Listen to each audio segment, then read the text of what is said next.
Fairfax is celebrating its 275th anniversary, and Dulles has been a key part of the success, especially more recently. You know, Dulles in the 1950s, it was first conceived because back then they thought they needed a bigger airport than what Washington National provided for what they saw the future of Dulles in this region to be. The selection of the airport was an interesting story because there were a number of competing sites.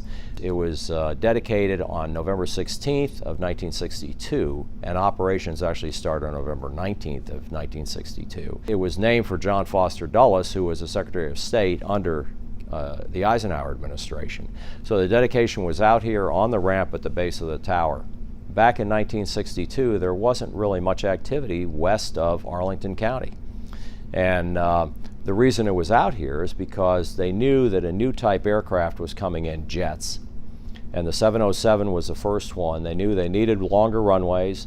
They made a lot of noise, so they wanted to preserve and keep the irritants of an airport away from the population and not have it downtown. So that's why they built it here.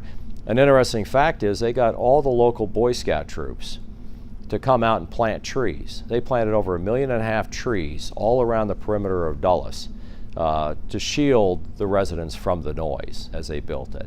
But it took 4 years of construction, and then in the mid-80s is when Dulles started to build up. And it started to build up because the local businesses in Fairfax County recognized that Dulles was a huge asset, economic asset for the region. Dulles is in a very enviable position because it's one of the few airports in the country and the only airport east of the Mississippi that has significant growth still available to it. Dulles Airport has been extraordinarily fortunate to be in an area that it has such supportive neighbors. And it's a symbiotic relationship between the county and the airport, and both of them supporting each other. My organization, the task force, is funded by the county. And that support and the community support for the airport has brought the huge economic developments that Fairfax County has enjoyed and this entire region has enjoyed. So it's just been a great relationship, and we congratulate Fairfax County on 275 years and Dulles Airport on its support and its continued growth.